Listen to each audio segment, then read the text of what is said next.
आज चर्चा करेंगे सर इसके अंदर में partial differential equation of second order and higher order with constant coefficient.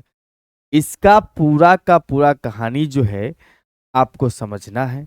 मतलब इसमें हम लोग partial differential equation second order का भी पढ़ेंगे और उससे ज्यादा ऑर्डर का भी पढ़ने वाले हैं, थर्ड ऑर्डर का, फोर्थ ऑर्डर का होगा, लेकिन वो सारे जिसके कोफिशिएंट क्या होंगे, कांस्टेंट होगा, विथ कांस्टेंट कोफिशिएंट।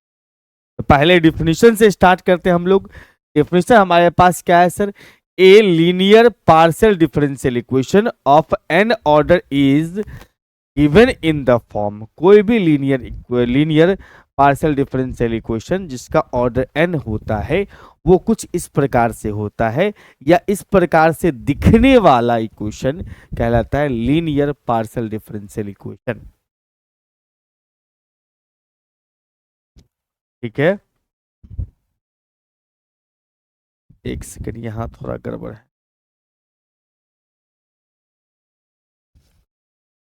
तो यहां पर मामला क्या है सर, मामला क्या है सर, तो आपको पहले इस इक्वेशन को समझना पड़ेगा कि इक्वेशन लिखा कैसे गया है। लिखा कैसे गया है, अगर ध्यान से देखेंगे तो यहाँ ए नॉट है, डेल का पावर एन जेड बट्टा में डेल एक्स का पावर एन है, प्लस ए वन है डेल का पावर एन जेड बट्टा में डेल एक्स का power n minus one del y है। फिर आगे बढ़ते जाएंगे तो ऊपर में सेम रहेगा, नीचे में क्या हो जाएगा, ये जो दिख रहा है आपको ये पावर ये कम हो जाएगा, इसका पावर एक बढ़ जाएगा। मतलब अगला टर्म आ जाएगा sir a one into में डेल एन बट्टा में डेल एन जेड बट्टा में डेल एक्स का power n minus two into del y. इस प्रकार से हम लोग लिखते चलेंगे कहाँ तक सर, एक्स के पावर वाई के पावर एन तक। ठीक, इसी प्रकार से आप यहाँ पर देखो कि अलग से जो टर्म्स लिखा गया इसमें, ये वो सारी टर्म्स हैं जिसका डिग्री ऑर्डर इससे कम है। इसमें देखोगे तो ऑर्डर क्या है, एन है, आपने पढ़ा होगा डी टू वाई बटा डी एक्स स्क्वायर होता है तो ऑर्डर हो गया 2, डी थ्री वाई बटा में डी एक्स क्यू होता है तो ऑर्डर हो जाएगा अपने पास में 3। अगर आप देखें यहाँ पर से तो इसमें ऑर्डर कितना है सर, एन है, इसका ऑर्डर n माइनस वन है। इस प्रकार से और भी हम टर्म्स लिखते जाएंगे, अगर और भी टर्म्स लिखते चले जाएंगे, इस प्रकार से और भी टर्म्स लिखते जाएंगे तो हमें लास्ट में कितना डिग्री तक मिलेगा सर, वन ऑर्डर, कितना ऑर्डर तक मिलेगा सर, 1 ऑर्डर तक। हो सकता है लास्ट में कांस्टेंट भी हो, मतलब डेरिवेटिव नहीं हो उसमें, और आरएचएस में फंक्शन ऑफ एक्स वाई है। इस टाइप का जो इक्वेशन होता है, लीनियर जो इक्वेशन है अपने पास में, इसमें ए नॉट है, nth ऑर्डर का पार्शियल डेरिवेटिव है, फिर उसके बाद बी नॉट है, फिर n माइनस वन ऑर्डर का पार्शियल डेरिवेटिव है, उसके बाद इस तरह से कम करते करते एक ऑर्डर का, फिर लास्ट में डेरिवेटिव टर्म नहीं है, बराबर में एक्स वाई का फंक्शन है। तो इस तरह का जो इक्वेशंस दिखता है आपको, जिसमें आप देख रहे हैं यहाँ पर से कि कॉफिशिएंट जो है अपने पास में A naught, A one, A two, B one, B two, B naught, ये सब जो दिख रहा है, और ये जो पी है ये सब क्या है, या तो कांस्टेंट होगा या फंक्शन ऑफ एक्स वाई होगा only, function of x y only. ठीक, लेकिन इसमें अगर जितना भी कॉफिशिएंट, ये सब तो कॉफिशिएंट्स है ना जी सर, ये कॉफिशिएंट्स क्या क्या हो सकता है sir, a naught, A one, A two, B one, b naught, ये सब जो है, बी सब जितना भी है सब ये कांस्टेंट भी हो सकता है, फंक्शन ऑफ एक्स वाई भी हो सकता है। अगर ये सब कांस्टेंट हो, ये जो कॉफिशिएंट दिख रहा है, these coefficients are all are constant, then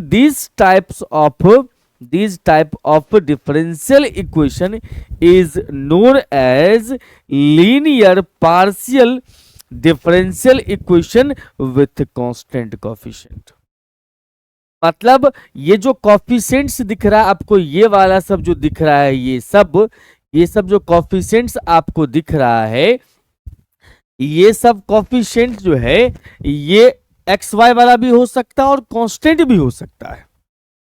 but जब कांस्टेंट होगा, सारे के सारे कांस्टेंट होंगे, तो उस केस में कहलाएगा linear partial differential equation with constant coefficient. अगर वेरिएबल होगा तो linear partial differential equation, variable का मतलब एक्स वाई का फंक्शन अगर है, तो इस केस में कहेंगे linear differential equation with variable coefficients, with variable coefficient. बात समझ में आ गई कि वैसा इक्वेशन। हाँ, इसमें एक और बात था कि इस इक्वेशन में हाईएस्ट ऑर्डर कितना है सर, n है। तो कम है ना, ये n है, उससे कम है, फिर उससे कम करते करते लास्ट में डेरिवेटिव खत्म ही कर दिया। तो हाईएस्ट जो है अपने पास डेरिवेटिव इसका n है, तो इसको हम ऐसे बोल सकते हैं कि ये linear partial differential equation with constant coefficient of order n, of order n, और किसी भी टर्म में पावर नहीं रखा हुआ इसका पावर 1 2 3 4 ऐसा कुछ भी नहीं रखा हुआ है। इसका मतलब ये कहलाएगा sir linear partial differential equation, linear partial differential equation of order n but degree 1। ठीक है, तो ये जो अपने पास में दिख रहा है, ध्यान रखना इस सब कोफिशिएंट्स पर, कि हमें जो टॉपिक आज पढ़ना है इसमें क्या पढ़ना है कि partial differential equation with constant coefficient. ठीक है, तो हम ये बात समझ के चलेंगे यहां पर जो पॉइंट हमारे पास में है कि जो कोफिशिएंट सब दिख रहा है a0 a1 an b0 b1 b2 bn-1 mn p, ये सब जो कोफिशिएंट्स है ये कांस्टेंट हैं, तो इस एक तरह के इक्वेशन को कहा जाएगा linear partial differential equation with constant coefficient. Differential मेरे ख्याल से क्लियर होगा। यस सर, आप इसमें कुछ और भी चेंजेस लाके बात कर सकते। होता क्या है कि इतना जो है डेरिवेटिव चीज लिखना थोड़ा मुश्किल लगता है, डिफरेंशियल ये जो डेरिवेटिव है लिखना थोड़ा सा मुश्किल लगता है, तो उसका एक उपाय भी होता है जो हम लोग पहले करते भी थे।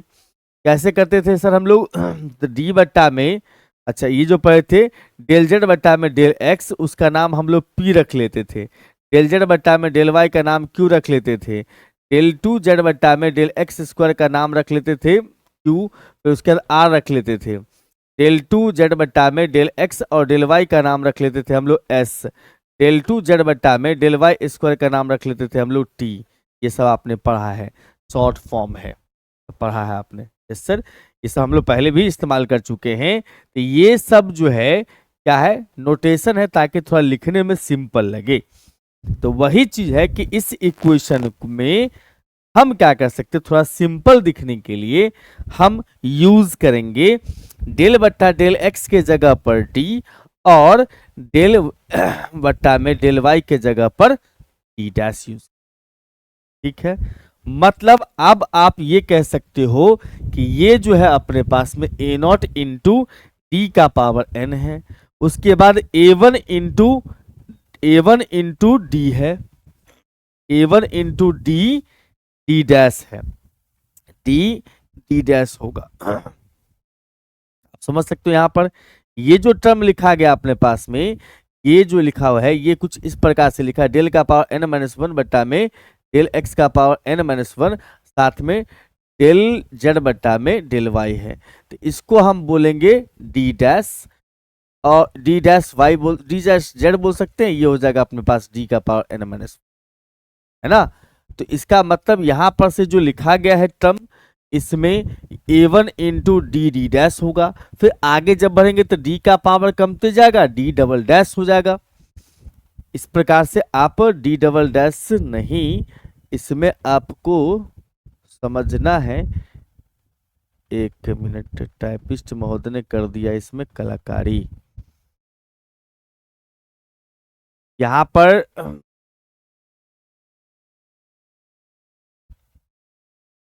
एक सेकंड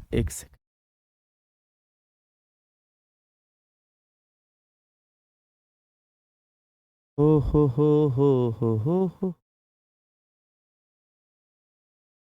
यहां पर जो है वो हो जाएगा अपने पास में डी का पावर एक कम, डी का पावर यहां पर एक कम कर लोगे तो डी का पावर हो जाएगा अपने पास में n-1 और डी डैश, ऐसा चलेगा।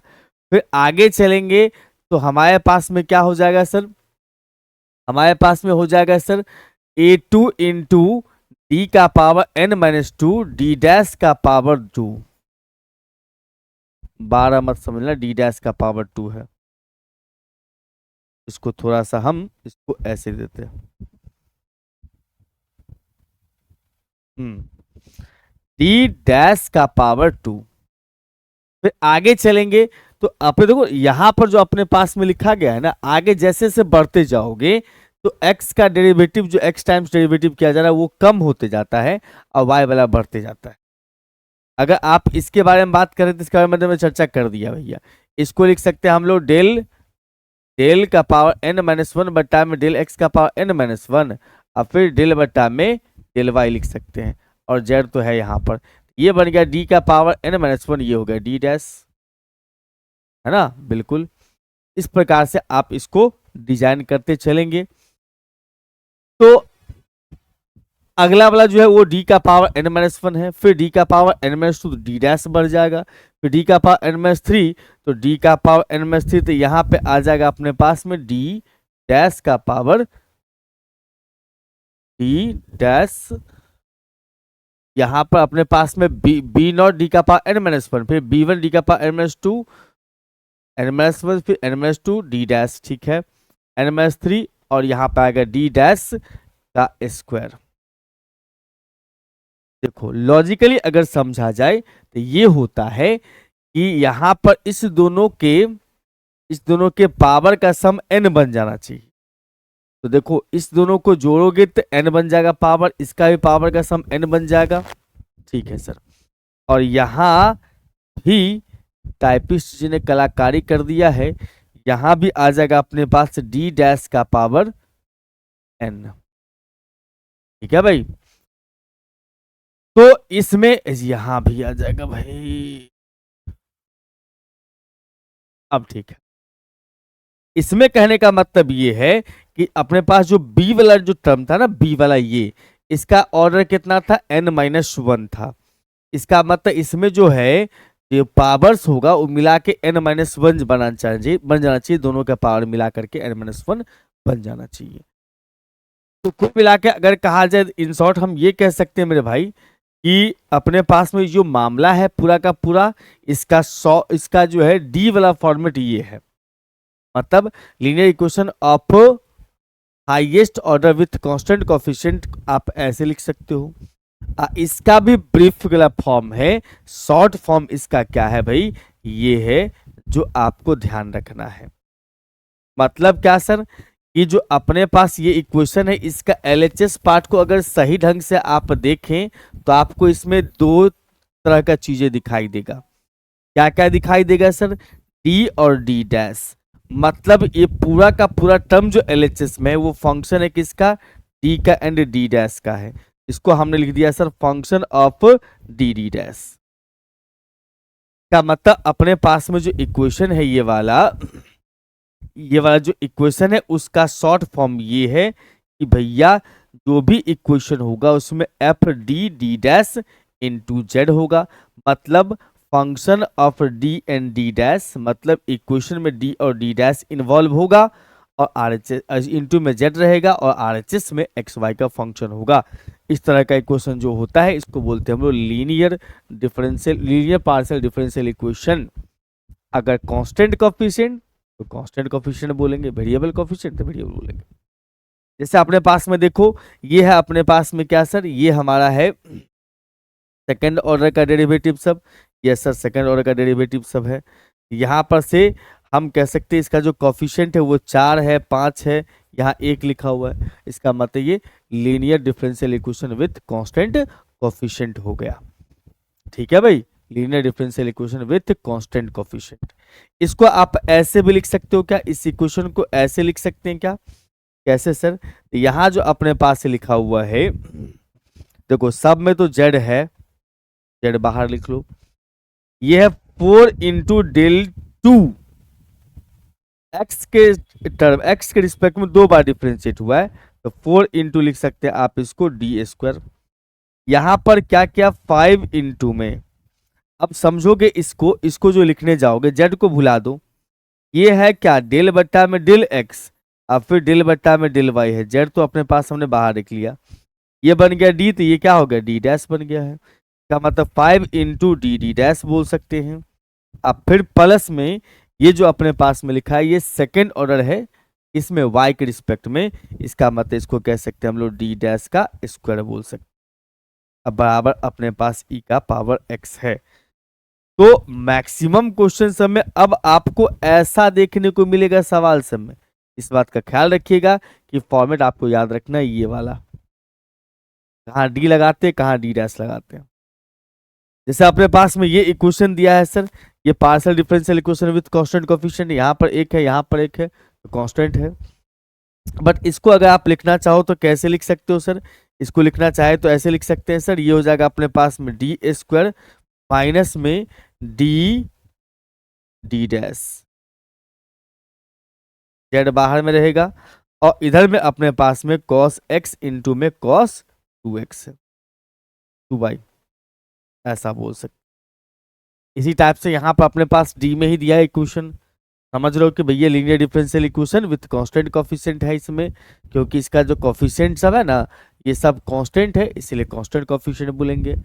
आप इसको लिख सकते हैं आर एस टी के टर्म में भी लिख सकते हैं, आर एस टी के टर्म में भी लिख सकते हैं। ये देख लो आर का मतलब हमने पढ़ाया आपको, ये सब याद रखना, पी जो होता है वो डेल बट्टा में डेल जेड बट्टा में डेल एक्स होता है, जिसको आप डी जेड भी कह सकते हो। क्यू जो होता है वो डेल जेड बट्टा में डेल वाई होता है, जिसको आप बोल सकते हो यहाँ पर डी डैश जेड बोल सकते हो।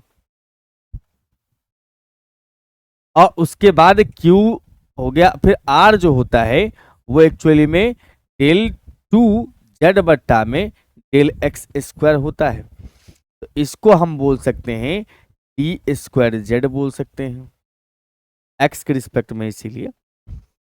उसके बाद अगर हम बात करें यहां पर से तो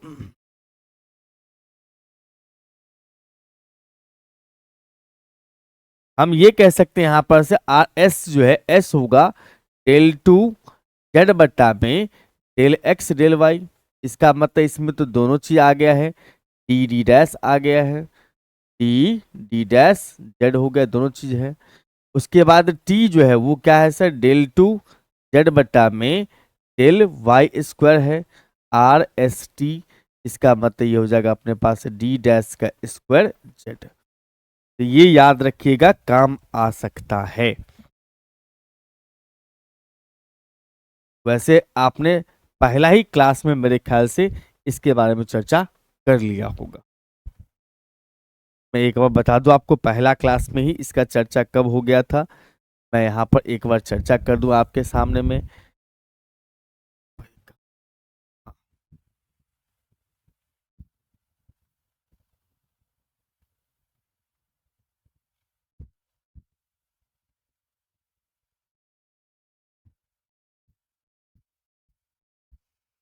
यहाँ पर आपने पहला ही क्लास में सुना होगा, देखो मैं यहाँ पर एक बार बता दूं आपको, ये नोटेशन आपने पढ़ लिया होगा।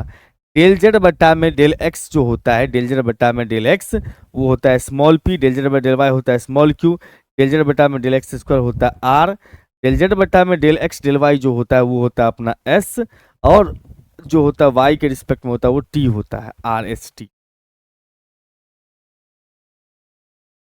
ठीक है भाई, तो आप तुमको ये ऐसे भी लिखा जा सकता है और आप चाहो तो इसको ऐसे भी लिख सकते हो। देखो कॉमनली बात क्या है कि सब में से जेड तो आपको निकाल लेना है, जेड निकाल लो बाहर, जेड। ये जो आर है ना उसमें आर में क्या बन गया, ये डी स्क्वायर हो गया, आर बनने का मतलब ये हो गया अपने पास में डी स्क्वायर, और ये क्या सर एस है, एस का मतलब हो गया sir D D dash, D D dash. उसके बाद 2q है, 2q का मतलब प्लस 2q है, तो q का मतलब हो गया यहाँ पर से सर डी डैश से हो गया। अब फिर माइनस जेड है तो जेड का तो हमने कॉमन ले लिया, एक हो गया ये, इधर में लिख सकते हो x square into y square. इसी प्रकार से आप इसको भी लिख सकते हैं। ये सब जो आपने यहाँ पर एग्जाम्पल देखा है मेरे भाई, ये सब जो एग्जाम्पल आपने देखा है, ये सब एग्जाम्पल में खास बात क्या है कि कोफिशिएंट कांस्टेंट था।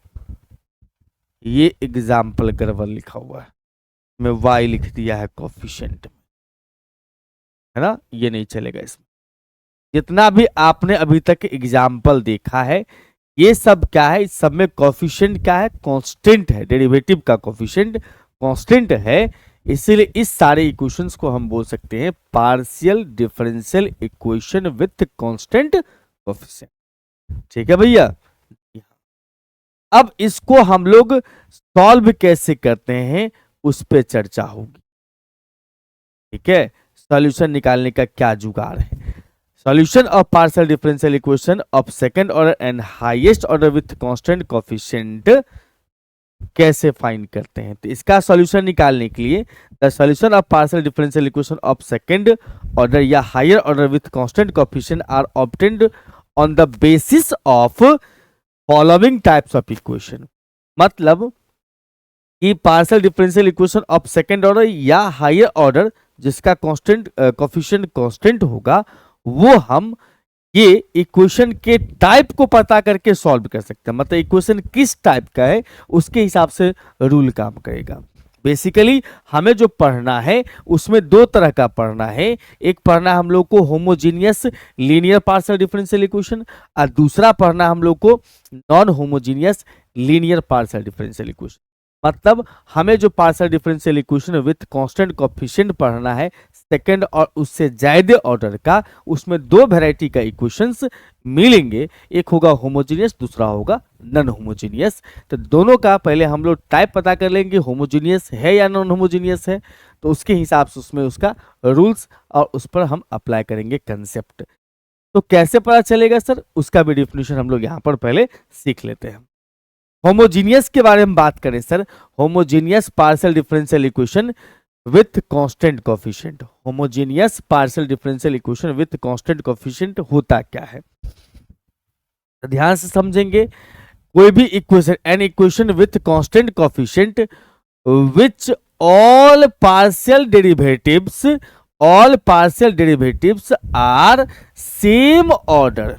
ध्यान रखना इस बात को, मतलब ये हुआ is called homogeneous linear partial differential equation with constant coefficient. मतलब मेरा कहना यह है कि जो भी पार्शियल डेरिवेटिव्स मौजूद होगा, जो भी पार्शियल डेरिवेटिव्स मौजूद होगा इक्वेशन में, वो सभी क्या हो, सेम ऑर्डर का हो। मतलब पूरे इक्वेशन में डेरिवेटिव अगर दो ऑर्डर का है तो सभी टर्म में या जहां भी जिस टर्म में डेरिवेटिव मौजूद होगा सब दो ऑर्डर वाला ही होगा। अगर कोई एक टर्म तीन ऑर्डर का डेरिवेटिव रखता है तो हर एक टर्म भी तीन ऑर्डर का ही डेरिवेटिव रखता होगा। तो इस टाइप के इक्वेशन को हम लोग बोलेंगे homogeneous partial differential equation. Constant coefficient होगा तो विथ कांस्टेंट कोफिशिएंट लगा देंगे। यानी कि आप इसको देखो तो ये क्या दिख रहा है आपको, second order second order second order. हाँ सर बिल्कुल, इसका मतलब इसमें जो टर्म्स है डेरिवेटिव वाला टर्म्स, उसमें हर एक टर्म का ऑर्डर कितना है, 2 है। यानी जो भी पार्शियल डेरिवेटिव्स मौजूद है सबका ऑर्डर 2 है, तो बनेगा भाई होमोजीनियस। ठीक है, अगर आपका सबका सब टर्म का सभी टर्म में या हर एक डेरिवेटिव जो है पार्शियल वाला वो सेम ऑर्डर का होना चाहिए। जैसे आप देख सकते हो इसमें 3 ऑर्डर का 3 ऑर्डर का 3 ऑर्डर का 3 ऑर्डर का है, तो होमोजीनियस। बस मतलब उस टाइप का इक्वेशन जिसमें डेरिवेटिव जहां पर पार्शियल डेरिवेटिव मौजूद है उसका ऑर्डर सेम होगा तो कहलाएगा homogeneous partial differential equation with constant coefficient. Clear बात, सेम ऑर्डर होना चाहिए जिस टर्म में भी डेरिवेटिव है, डेरिवेटिव का पार्शियल डेरिवेटिव। तो यहां पर बात वही चीज है कि all partial derivatives are of same order का होना चाहिए। आइए सर अब इसके सॉल्यूशन पे बात करते हैं कि सॉल्यूशन हम लोग कैसे फाइंड करते हैं। ये सॉल्यूशन ऑफ किसका, solution of homogeneous partial differential equation, homogeneous linear partial differential equation का सॉल्यूशन कैसे फाइंड करते हैं। ठीक है, तो a linear homogeneous partial differential equation which is given as, अभी आपने जो कहा है कि होमोजीनियस जो इक्वेशन होता है, होमोजीनियस पार्शियल डिफरेंशियल इक्वेशन जो होता है या homogeneous linear partial differential equation जो होता है, उसमें हर एक टर्म में डेरिवेटिव का ऑर्डर सेम होना चाहिए। मतलब अगर फर्स्ट टर्म में डेरिवेटिव पार्शियल डेरिवेटिव अगर n ऑर्डर का है तो हर एक टर्म में n ऑर्डर ही मिलना चाहिए। तो हमें जो दिखता है पार्शियल डिफरेंशियल इक्वेशन का जनरलाइज फॉर्म वो ये है, जनरल फॉर्म है ये। क्या है जनरल फॉर्म सर? तो आप देखो ध्यान से, ए नॉट डी का पावर n है, ए वन डी का power n minus one D dash लिखा हुआ है। डी डैश का मतलब ये समझना कि डी का डैश का पावर एक हुआ तो दोनों का पावर जोड़ो, बन गया अपने पास में n। यहाँ डी डैश है, यहाँ पर आपको दिख रहा है डी का पावर n माइनस टू और उसके बगल में जो टर्म है उसमें है डी डैश का पावर टू, डी डैश का पावर टू। दोनों का पावर मिला के देखो कितना हो गया सर? दोनों का पावर मिला करके सर n हो गया है। यहाँ पे देखो डी डैश का पावर n है, डी डैश का पावर n होने का मतलब ये हो गया भैया कि इसमें जो अपने पास में है, इसमें जो अपने पास दिख रहा है ये पूरा का पूरा इक्वेशन जो दिख रहा है उसमें हर एक टर्म में डेरिवेटिव्स है और डेरिवेटिव्स का ऑर्डर क्या है? n है। हमेशा ख्याल रखिए ऑर्डर का मतलब होगा d और d डैश के पावर का सम कहलाएगा ऑर्डर, d और d डैश के पावर का सम कहलाएगा। अब जब कांस्टेंट कोफिशिएंट की बात चल रहा है तो जितना भी कोफिशिएंट्स है A naught, A one, A two, A up to A N, ये सब क्या होगा सर? All are constant. ठीक है, सभी क्या होंगे? कांस्टेंट होगा।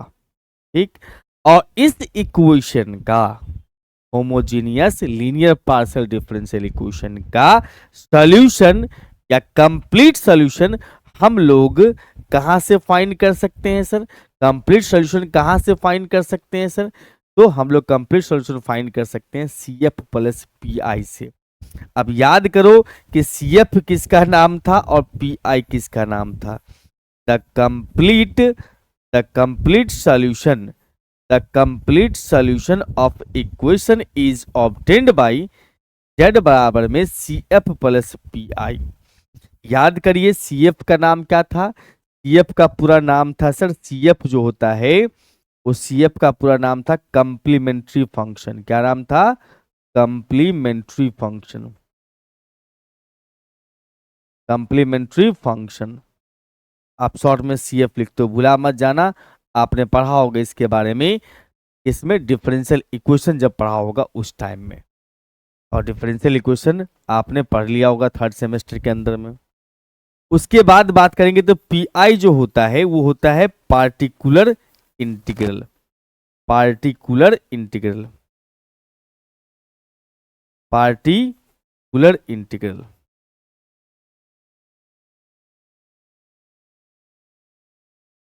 CF PI मतलब आपको क्या करना है? हर इक्वेशन का CF और PI निकालना है। CF PI निकाल करके ऐड करके लिख देना Z बराबर CF प्लस PI, वही इसका सॉल्यूशन दे देगा, वही इसका सॉल्यूशन दे। समझ रहे हो बात? तो ये ज्यादा महत्वपूर्ण बात नहीं, महत्वपूर्ण इसमें इतना ही है, complete solution is obtained by Z बराबर CF प्लस PI। अब यहां पर पहले ये समझेंगे कि हम CF कैसे निकालते हैं। CF निकालते कैसे है? CF कैसे निकालते हैं? तो CF निकालने के लिए आपको सबसे पहले ऑक्सिलरी इक्वेशन लिखने आना चाहिए। और ऑक्सिलरी इक्वेशन कैसे लिखते हैं सर? ऑक्सिलरी इक्वेशन हम लोग कैसे लिखते हैं तो उसका उपाय सीखिए।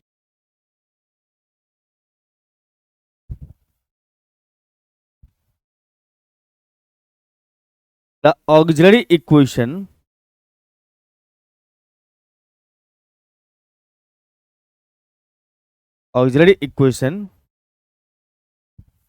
is obtained by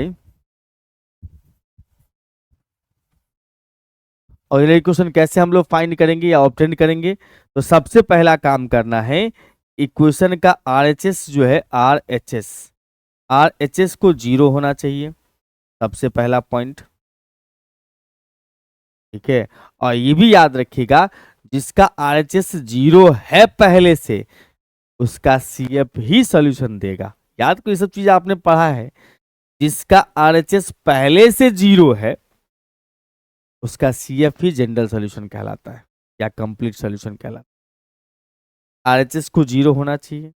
उसके बाद आपको D के जगह पर M लिखना है, और उसके बाद सर एंड D डैश के जगह पर 1 पुट करना है। आ गई बात में, समझ में आ गई बात कि ऑक्सिलरी इक्वेशन हम लोग कैसे फाइंड करते हैं सर। हम लोग ऑक्सिलरी इक्वेशन कैसे फाइंड करते हैं सर। तो auxiliary equation is obtained by RHS 0।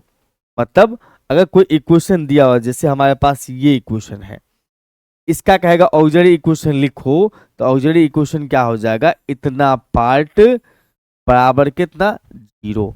और इसमें जहां पर भी D दिखता होगा उसके जगह M, और जहां D डैश दिखता होगा वहां पर 1 पुट करना है। समझ में आ रही बात। ये बात आपको पूरा पूरा ख्याल रखना है।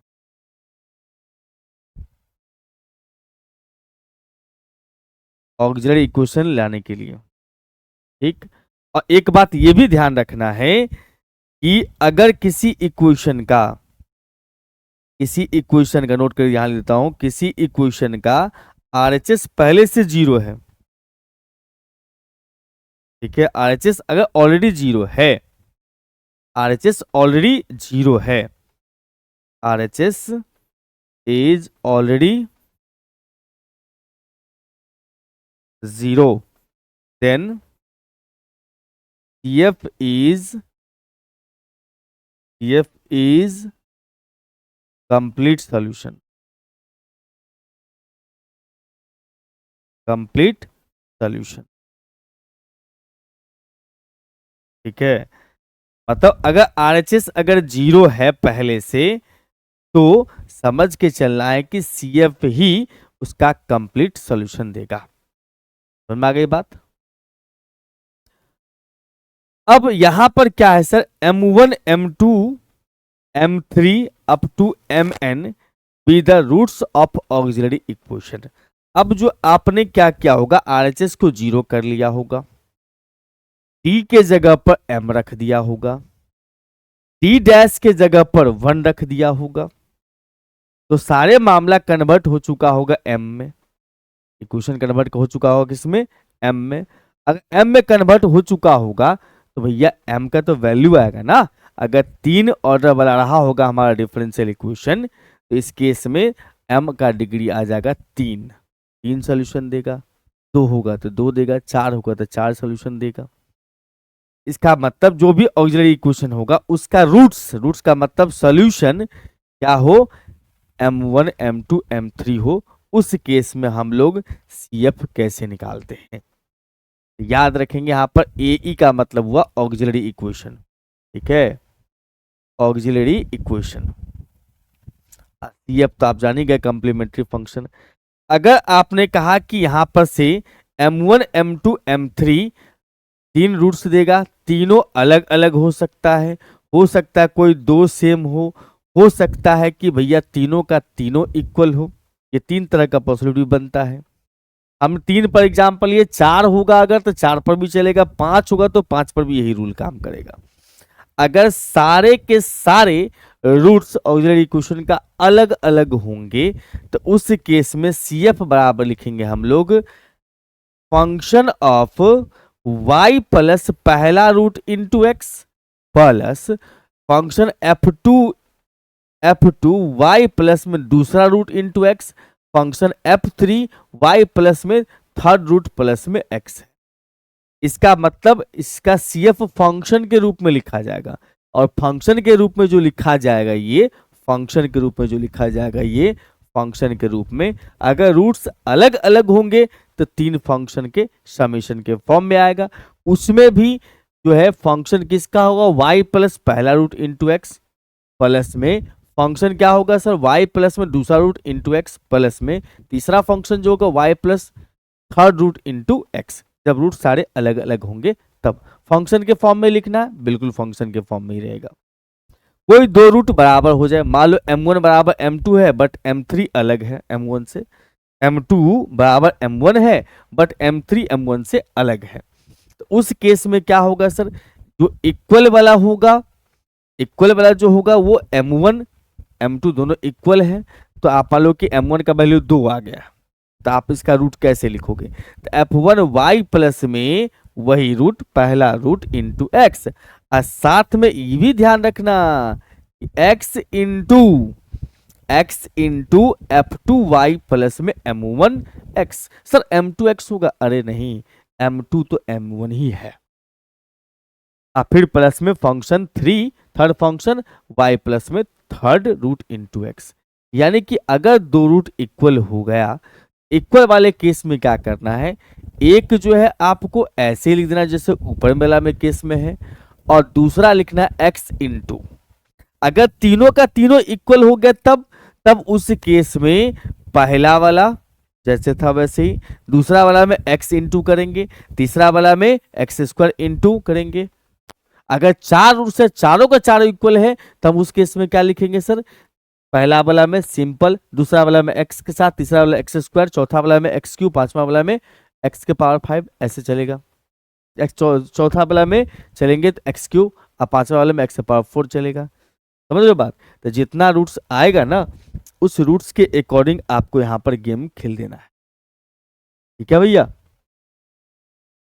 ऐसे नहीं समझ में आएगा सर, क्वेश्चन सिखाते हैं, क्वेश्चन सिखाएंगे तो फिर मजा आ जाएगा आपको, है ना। क्वेश्चन सीखिए, आनंद मिलेगा। मेन देखो मैथ सीखने का मजा उसी में है, जब आप क्वेश्चन अटेम्प्ट करोगे तो आपको समझ में आएगा कि आप जो बना रहे हो या जो कंसेप्ट आपने सीखा है वास्तविक में सही काम कर रहा है या नहीं, ठीक है। तो यहां पर सीखते हैं हम लोग, क्वेश्चन सॉल्व करना है। अब देखो यहां पर मैंने क्या कह दिया था थोड़ा देर पहले ही, कि जिस इक्वेशन का RHS ऑलरेडी 0 है then CF is complete solution, CF ही उसका कंप्लीट सॉल्यूशन हो जाएगा। तो देखो यहां पर आप देखोगे तो इस इक्वेशन में RHS 0 है तो CF ही उसका कंप्लीट सॉल्यूशन देगा, ठीक है। हाँ, तो पहले यहां पर से लिखोगे ऑक्सिलरी इक्वेशन, या पहले लिख लो गिवन इक्वेशन। हमारे पास जो है गिवन इक्वेशन है भैया कितना, तो डी स्क्वायर माइनस में 5d डैश, उसके बाद प्लस में 6d डैश का स्क्वायर, 6d डैश का स्क्वायर इंटू जेड बराबर। अब यहां पर लिखेंगे auxiliary equation, therefore the auxiliary equation is, auxiliary equation क्या होगा, तो अभी मैंने जस्ट बताया था आपको कि आपको पुट करना है d के जगह पर, d के जगह आपको पुट करना है m, और d डैश के जगह पे आपको पुट करना है 1। ये ख्याल रखिएगा, ये सभी में काम आएगा। हमने अभी जस्ट कहा है कि ऑक्सिलरी इक्वेशन फाइंड करने के लिए आपको d के जगह m रखना है, d डैश के जगह पर 1 रखना है। जब RHS 0 है तो इसके बारे में कोई बात ही नहीं जी सर। ऑक्सिलरी इक्वेशन क्या बन जाएगा सर, हमारा हो जाएगा अपने पास में, ये हो जाएगा m स्क्वायर माइनस में 5 इंटू एम, डी डैश के जगह 1 प्लस में 6 इंटू में डी डैश का स्क्वायर, डी डैश के जगह 1, तो 1 का स्क्वायर बराबर 0। सर यहाँ तो जेड लिखे नहीं किए, याद रखिए भैया ऑक्सिलरी इक्वेशन जो फाइंड करना है उसमें RHS तो 0 ही होना चाहिए। अब फंक्शन ऑफ डी डैश जो है उसमें आपको ये पुट करना है। नहीं समझ में आया सर, देखो अभी आपने यहां पर कहा था ये जो इक्वेशन होता है ये इसका क्या है, जनरल इक्वेशन है। जनरल इक्वेशन में ये जेड के बगल में जो पार्ट है ना ये वाला, वो पार्ट जो है अपना ध्यान रखना है कि वो पार्ट कैसा होना चाहिए। उस पार्ट में आपको क्या करना है, डी के जगह पर m और डी डैश की जगह 1 पुट करना है। मैं थोड़ा सा और इसको कस्टमाइज कर दूं। चलो मैं थोड़ा सा और कस्टमाइज कर देता हूं ताकि कंफ्यूजन आपको ना रहे। देखो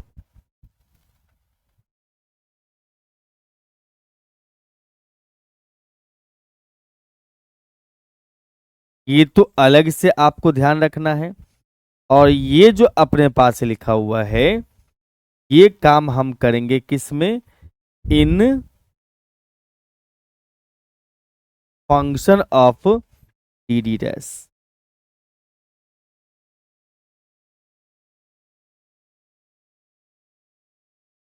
ठीक है, function of D D dash. Function of D D dash में हम लोग क्या करेंगे, डी के जगह पर एम रखेंगे और डी डैश के जगह पर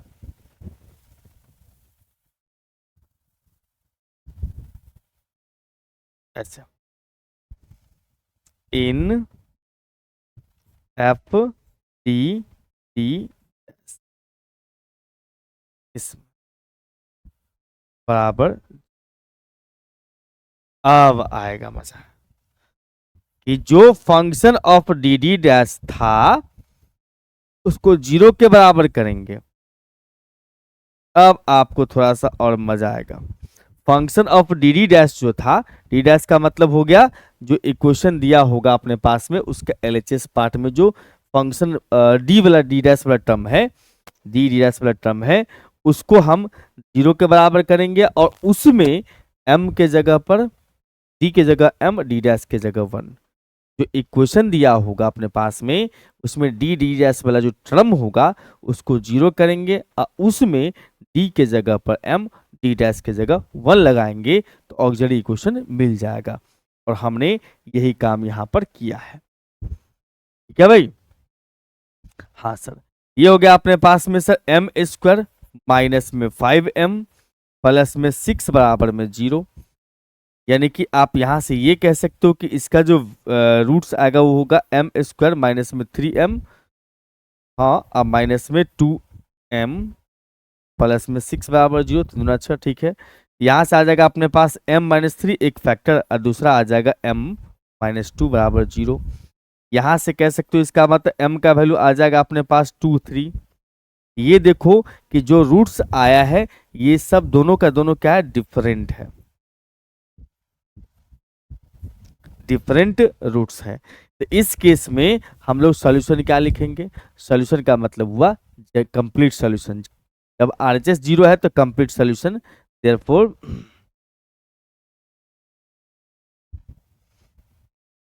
complete solution is, complete solution is कितना, z बराबर में function of f1 function of y plus में पहला root into x plus function 2 y plus में दूसरा रूट इंटू एक्स। ये हो गया अपना कंप्लीट सॉल्यूशन। आगे बात समझ में, z बराबर में function, first function y plus में फर्स्ट रूट इंटू एक्स, फिर फंक्शन 2 y प्लस में सेकेंड रूट इंटू एक्स। अच्छा एक चीज और बता दूं मैं यहां पर से, एक चीज और कि जब हमने यहां पर कह ही दिया है कि एफ डी डैश बराबर 0 करने से बात बन जाएगा, तो मेरे ख्याल से इस टर्म का कोई रिक्वायरमेंट नहीं है। ये जो टर्म आपको दिख रहा है ना ये वाला कि आरएचएस 0 कर दो, इसकी जरूरत है ही नहीं। समझ गए बात, क्योंकि आपको हमने यहाँ बता ही दिया कि जो function of D D dash बराबर 0 है, डी डी डैश बराबर 0 करना है, उसमें डी के जगह हम डी डैश के जगह पर आपको 1 करना है। तो ऑलरेडी हम बात कर लिए, आरएचएस खत्म कर चुके हैं इसका। ठीक, हाँ, जब ऑलरेडी आरएचएस 0 दिया होगा तो ये बात याद रखना है कि सीएफई उसका कंप्लीट सोल्यूशन देगा।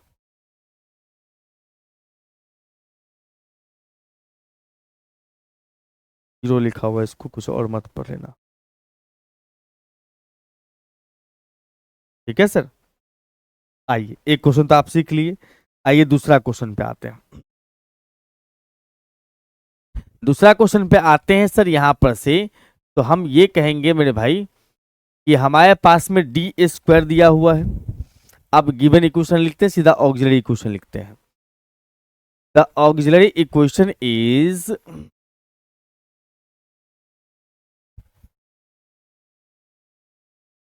ये जो अपने पास डी स्क्वायर है उसको कर देंगे हम लोग एम स्क्वायर, माइनस में 4 इंटू में minus 4 into m into 1 plus में 4 इंटू में 1 का स्क्वायर बराबर कितना सर 0। इसका मतलब यहां से कह सकते हो कि एम स्क्वायर माइनस में 4m प्लस में 4 बराबर में 0। सही बात है, एकदम सही। अगर ये सही बात है इसका मतलब आप ये कह सकते हो कि ये तो होल स्क्वायर बन रहा होगा। यस सर, ये m-2 का होल स्क्वायर बन रहा है। इसका मतलब 2 फैक्टर हुआ, m-2 तो m का वैल्यू 2 आ गया। अब इसमें देखिए कि ये दोनों रूट्स क्या आ गया सर, सेम आ गया, इक्वल रूट्स है, इक्वल रूट्स है। इसमें पीछे वाले में क्या था सर, इस वाले में क्या था, डिफरेंट रूट्स था। इसमें क्या था, डिफरेंट रूट्स था, डिफरेंट रूट्स था और उसमें इक्वल रूट्स है। डिफरेंट रूट्स के केस में तो आपने समझ लिया, अब इक्वल रूट्स के केस में क्या होगा इसका सॉल्यूशन। देयरफॉर कंप्लीट सॉल्यूशन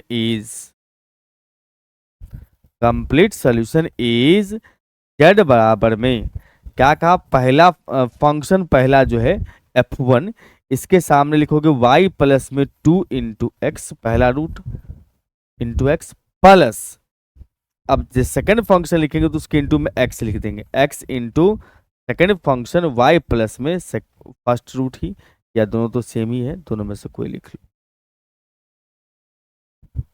ठीक है भाई।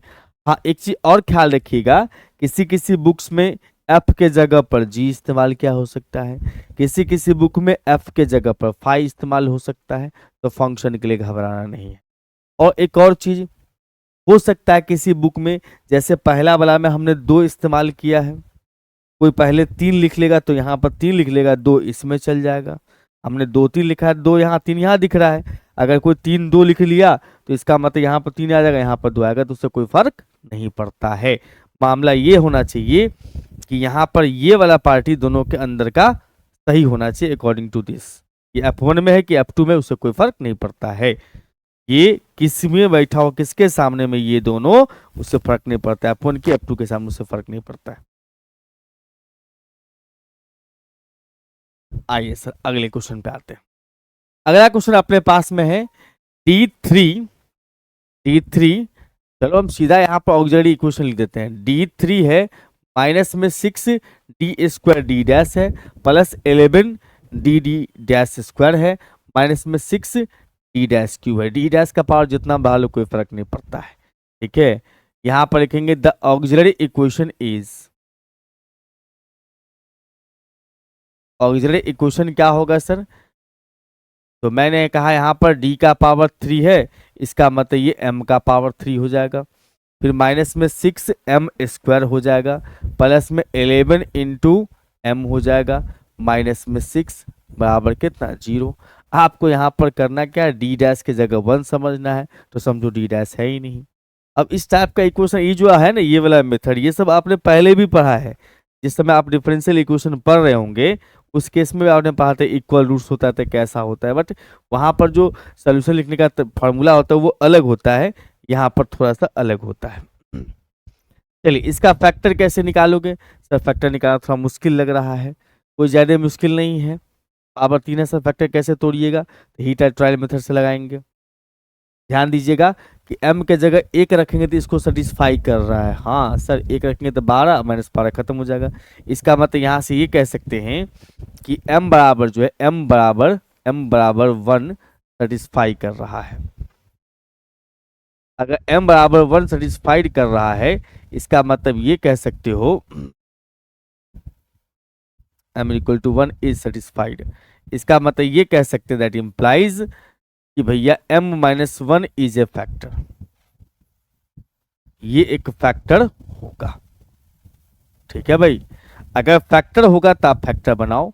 अब इसमें हम कोशिश करेंगे कि भैया m-1 फैक्टर बन जाए। ये हमारे पास m का पावर 3 है, माइनस, इसके बगल में क्या रख दें कि m-1 हो जाए, तो भैया m² रख दो, तब ना m² कॉमन लोगे तो m-1 बचेगा। Yes sir. अब इस 6 में से एक m² इधर कर दिया तो 5m² बच गया। जी हाँ। अब बगल में क्या लिख दें सर, 5m², उसके बगल में क्या लिख दें कि m-1 हो जाए, तो पहले तो प्लस लिखो। क्यों सर, क्योंकि यहाँ पर माइनस कॉमन लेंगे 5 तो प्लस होगा, यहाँ पर तो -1 बनेगा। हाँ, -1 बनने के लिए 5m लिखना पड़ेगा। अब 11 में से आपने कर दिया 5 इधर, तो बच गया सर 6m और -6 बराबर 0। हम यहाँ से ये भी कह सकते हैं कि भैया m² कॉमन तो m-1, और यहाँ से -5m कॉमन, ये बन जाएगा m-1। उसके बाद बात करेंगे 6 कॉमन तो m-1 हो जाएगा बराबर 0। इसका मतलब अब सभी में से m-1 कॉमन हो रहा है और बचेगा अपने पास में m² माइनस में 5m और फिर प्लस में 6। अगर ये फैक्टर लगाना आपको भारी पड़ रहा है, इन केस अगर आपको भारी लग रहा हो ये फैक्टर लगाना, इसका एक उपाय ये भी है कि आपको कर लेना है क्या, यहाँ पर सर m-1 एक फैक्टर है। जी हाँ, इसका मतलब हम m-1 से डिवाइड लगा देंगे, इसमें m के पावर 3 माइनस में 6m² अब प्लस में 11m अब -6 को डिवाइड लगा दीजिएगा। यहाँ पर आप सिंप्लीफाई कर लीजिएगा, लास्ट में ये कट जाएगा और यहाँ पर कोसेंट जो आ जाएगा वो यही आएगा जो मेरे पास आया है, m² माइनस में 5m प्लस में। मतलब बात आगे बात समझ में। अगर ये फैक्टर हम देखो बस इतना समझते हैं कि हमें दो टर्म मिला के m-1 चाहिए, m-1 चाहिए, m-1 चाहिए, हम सेटिंग उस हिसाब से कर लेते हैं कि भैया m³ है तो बगल में m² ला देंगे माइनस का, तो m² कॉमन लेंगे तो m-1 बचेगा। अब देखो यहाँ 6m² में से एक m² तो इधर सरका दिए, तो उधर कितना बच गया भाई, -5m² बचा ना। जी सर। अब -5m² बचा तो बगल में कितना चाहिए हमें, ऐसा टर्म लिखो जिसमें -5m कॉमन लेने के बाद 1 बचे, तो भैया +5m लिखना पड़ेगा। 11 में से +5 निकाल लियो तो 6 बच गया है, इन दोनों में से 6 कॉमन ले लो, काम खत्म। इस टाइप से बात है। अब देखो यहाँ क्वाड्रेटिक आ चुका है तो फिर इसका फैक्टर निकाल सकते हैं हम लोग, m-1 है और यहाँ पर जो है m², अब माइनस में लिख सकते हो, इसका तो फैक्टर अभी निकाला हम लोगों ने, 3m माइनस में 2m है, या 2m माइनस में 3m लिखो, 2m माइनस में 3m प्लस में 6 बराबर 0। तो यहाँ पर से अपने पास आ जाएगा m-1 और उसके बाद m-2 और m-3। आप यहाँ से कह सकते हो कि m बराबर 1 2 3, इसका फैक्टर आ गया m-2 m-3। ये सारे जो सारे रूट्स आए ये सब डिफरेंट रूट्स है, डिफरेंट रूट्स है या अनइक्वल रूट्स कह सकते हैं इसको, डिफरेंट रूट्स हैं। इस केस में हम लोग लिखेंगे इसका जो फाइनल सॉल्यूशन लिखेंगे या कंप्लीट सॉल्यूशन लिखेंगे वो क्या होगा, complete solution is z is equal to, लिखना सीख लेना एकदम जरूरी है। सारे रूट्स अनइक्वल है, इसका मतलब अच्छा 3 रूट्स आया है तो यहाँ पर 3 फंक्शन आएगा, f1 y प्लस पहला रूट इंटू एक्स, तो पहला रूट 1 है तो 1 इंटू एक्स, एक्स ही रह जाएगा। फिर प्लस में सेकेंड फंक्शन y प्लस में दूसरा रूट इंटू एक्स, तो दूसरा रूट क्या है सर, यहाँ पर 2 है तो 2 इंटू एक्स, प्लस में फंक्शन 3 y प्लस में थर्ड रूट यानी 3x है, थर्ड तीसरा रूट, इसका आंसर हो गया कंप्लीट सॉल्यूशन। आगे बात समझ में, हाँ सर अच्छे से आगे समझ। चलिए एक और क्वेश्चन देखते हैं। अब हमने सीख लिया क्वाड्रेटिक, फिर आगे हम लोग क्यूबिक पे, अब आते हैं बाई क्वाड्रेटिक पे। यहां पर से देखो इसका सॉल्यूशन कैसे लिखोगे, तो हम लोग ऑक्सिलरी इक्वेशन यहां पर से फटाफट में लिख लेंगे इसका। द ऑक्सिलरी इक्वेशन क्या होगा सर, द ऑक्सिलरी इक्वेशन, अब मैं यहाँ पर अलग से बिल्कुल नहीं लिखना चाहूंगा कि भैया किसके जगह पर क्या पुट कर, तो याद ही रखना है आपको, जो डी है वो m बन जाएगा, डी डैश को गायब कर देंगे, 1 लिखना होता है उसके जगह पर। ये हो गया m का पावर 4 माइनस में 6 बस बराबर कितना सर 0, 6 नहीं 16 होना चाहिए मेरे ख्याल से, यस 16 ही होना चाहिए, 6 नहीं 16। तो यहाँ पे आ जाएगा अपना 16, तो यहाँ 6, ओके सर। तो यहाँ फैक्टर बन जाएगा अपने पास एम स्क्वायर का स्क्वायर माइनस में 4 का स्क्वायर बराबर 0। इसका मतलब ये हो जाएगा अपने पास में एम स्क्वायर माइनस 4 इंटू में एम स्क्वायर प्लस में 4 है। अब बराबर 0 लिख लो। अब इसको जो सॉल्व करोगे एम स्क्वायर माइनस 4 बराबर 0 को सॉल्व करेंगे, ये 2 फैक्टर देगा और यहाँ से आपको पता ही है कि प्लस माइनस 2 आएगा m का वैल्यू।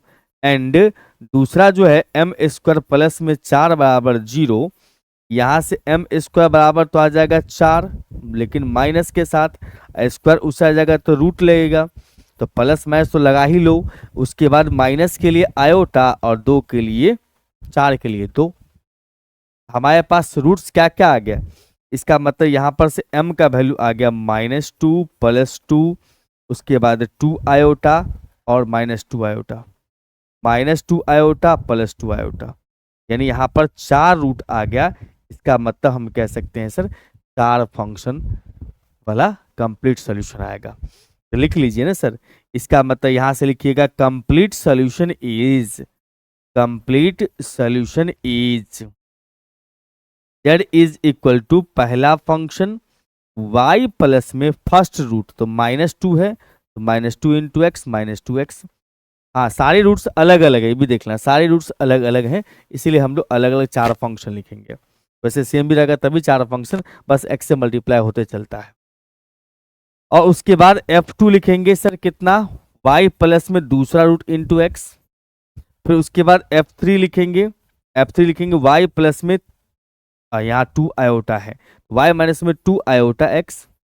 उसके बाद फिर प्लस में फंक्शन 4 इंटू में y प्लस में 2 आयोटा x। एक प्लस वाला था एक माइनस वाला था, यही हमारा आंसर बन चुका है। तो सॉल्यूशन कोई भारी नहीं है।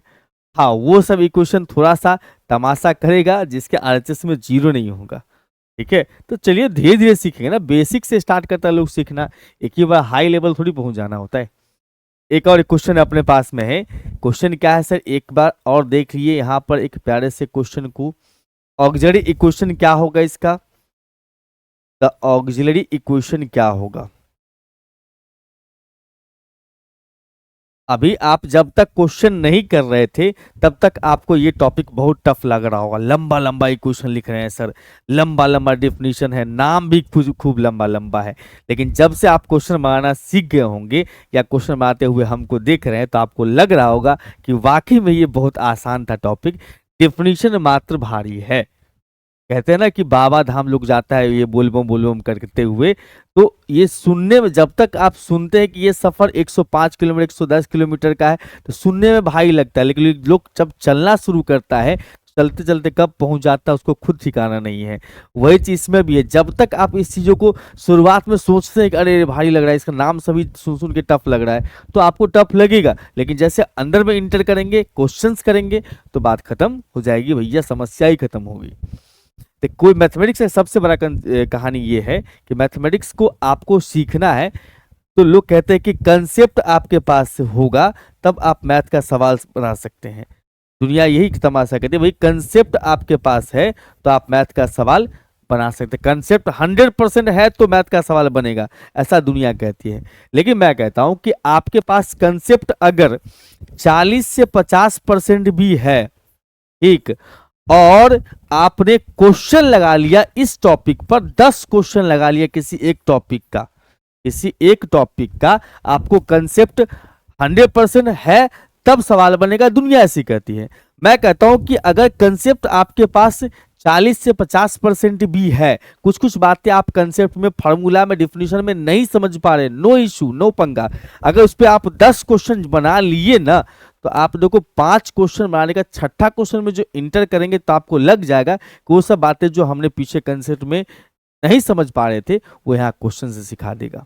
तो मैथ सीखने का मतलब होता है कि आप कंसेप्ट थोड़ा लो, क्वेश्चन ज्यादा लो। कंसेप्ट में उलझ रहे हो तो मत पागल बनो, क्वेश्चन खूब कर लो, कंसेप्ट अपने आप क्लियर होके आ जाए, वही बात है। खैर चलिए अगले क्वेश्चन पे आते हैं सर। क्वेश्चन में हम ऑक्सिलरी इक्वेशन लिख रहे थे, ऑक्सिलरी इक्वेशन क्या है सर, तो यहाँ पर यह है m का पावर 4 माइनस में 2 इंटू एम का पावर 3, समझ में आ रहा है भाई, डी डैश को गायब कर देना है, 1 है वो एक्चुअली में, 2m आप फिर माइनस में 1 लिख दिया। अब देखो फैक्टर निकाल सकता है क्या, हाँ ये तो लग रहा है कि फैक्टर दे देना चाहिए, इसको फैक्टर दे देगा क्या, इस दोनों में से एम क्यू कॉमन लेंगे m-2, बट यहां पर वैसा बात नहीं है, इसका मतलब ये डायरेक्ट फैक्टर नहीं देगा, आपको ट्रायल मेथड लगाना पड़ेगा। ट्रायल मेथड जो भी जस्ट हमने अप्लाई किया था, ट्रायल मेथड क्या था, अपने मन से नंबर सोचो जो सेटिस्फाई करता हो, अपने मन से अगर हम 1 सोच लेंगे तो सेटिस्फाई कर जाएगा, देख लो ना, यहाँ भी 1, यहाँ 1 रखेंगे तो 3 हो जाएगा, ये भी -3 हो जाएगा, गायब हो जाएगा। इसका मतलब m is equal to 1 is satisfied. अगर ये सेटिस्फाइड कर रहा है, इसका मतलब यहां से ये कह सकते हैं कि भैया m-1 इज ए फैक्टर। अब m-1 एक फैक्टर है, इसका मतलब हमें क्या करना है, यहां पर हर दो टर्म मिला करके m फैक्टर क्रिएट करना है m-1। यहां से ये कह सकते हो कि m का पावर 4 माइनस में, देखो यहां पर क्या लिखते हैं सर, यहां पर लिख दे m-1 बनाना है तो m क्यू लिख दो, तब तो m2 कॉमन लेंगे तो m-1 बचेगा। फिर आपने 2m क्यू में से यहाँ पर m क्यू लिख लिया तो फिर भी एक m क्यू तो बचेगा, इसका मतलब हाँ।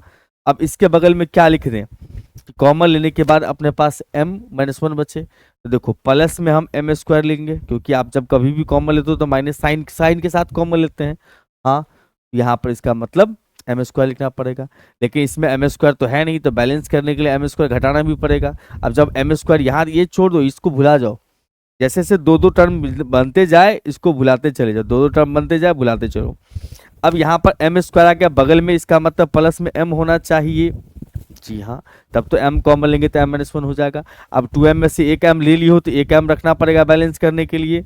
अब बगल में अपने पास 1 है माइनस का,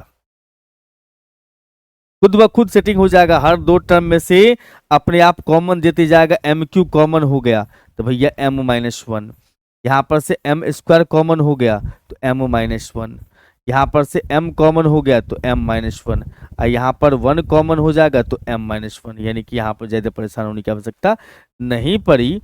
आप यहाँ पर से सब में से m-1 कॉमन ले लोगे, हमारे पास m का पावर 3 माइनस में m² माइनस में m प्लस में 1 बराबर में 0। अब यहां से ये कह सकते हो कि सर m-1 है और उसके बाद m का पावर 3, इसका कैसे करें सर, इसका सेटअप कैसे लगाएं, इसका भी सेटअप लग जाएगा। अगर ध्यान से देखोगे तो इस दोनों में से कॉमन हो जाएगा m² तो m-1। अच्छा सर एक काम कर लेते हैं, तो इस दोनों में से m² कॉमन लेंगे तो ये हो जाएगा m-1, और इसके बाद माइनस इस दोनों में से 1 कॉमन लेंगे तो ये भी हो जाएगा m-1 बराबर 0।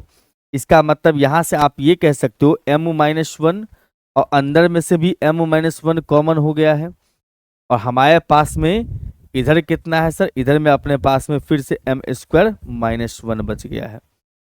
इसका मतलब एक बार और फैक्टर देगा ये, हाँ सर, इसका मतलब ये कह सकते हो m-1 पहले से है और इसका फैक्टर आएगा m-1 m+1, दो फैक्टर आ जाएगा m-1 और m+1, ठीक है। अब इसके हिसाब से कहा जाए तो हम ऐसा कह सकते हैं कि यहाँ पर m का वैल्यू जो है वो हो जाएगा अपने पास में 1 1 1 और -1, है ना। एक काम करो -1 को पहले लिख लो, अच्छा लगेगा पढ़ने में, -1 ऐसा, ठीक है। इसीलिए यहां पर से बोलेंगे हम लोग complete solution is, complete solution is. अब देखो यहाँ पर एक चीज और देख लेना, इसमें मिक्सअप है, क्या मिक्सअप है सर, तो ये जो है अपने पास में ये सारे क्या है सर, इक्वल रूट्स है। इक्वल रूट्स है तो इसके लिए आपको ध्यान रखना है कि क्या क्या हथकंडा अपनाना है, ठीक। हाँ, इसमें घबराना मत, ये तीनों पहले लिख दोगे ये बाद में लिख दोगे तो थोड़ा फंक्शन का नाम अलग अलग दिखाई देगा, रिजल्ट में अंतर नहीं होता है। तो यहाँ पर z इज इक्वल टू हो जाएगा अपने पास में पहला फंक्शन y माइनस में, यहाँ पर फर्स्ट रूट इंटू एक्स, तो y माइनस एक्स बन जाएगा। f2 फंक्शन 2 y प्लस में कितना सर x, हम ये सारे इक्वल है ना, हाँ, तो ये तो खैर 1 रखें, 1 इंटू एक्स। अब आगे जो है आपको लिखना है क्या, अब देखो इसको भुला दो, अलग वाला था उसको छोड़ दो, अब यहां से सेम वाला शुरू हुआ तो एक बार बिना एक्स का, एक बार एक्स के साथ, एक्स इंटू में फंक्शन 3 इंटू में वाई प्लस में एक्स। फिर उसके बाद सर अगला चलेंगे तो एक्स का पावर 2 यानी फंक्शन 4 वाई प्लस में एक्स। इक्वल रूट्स वाला जो भी है ना उसके अंदर में सेम ही रहेगा लिखा हुआ, ठीक, बट बाहर में एक बार बिना एक्स, दूसरा बार एक्स के साथ, तीसरा बार एक्स स्क्वायर के साथ। ये हो गया अपना कंप्लीट सॉल्यूशन इसका तैयार।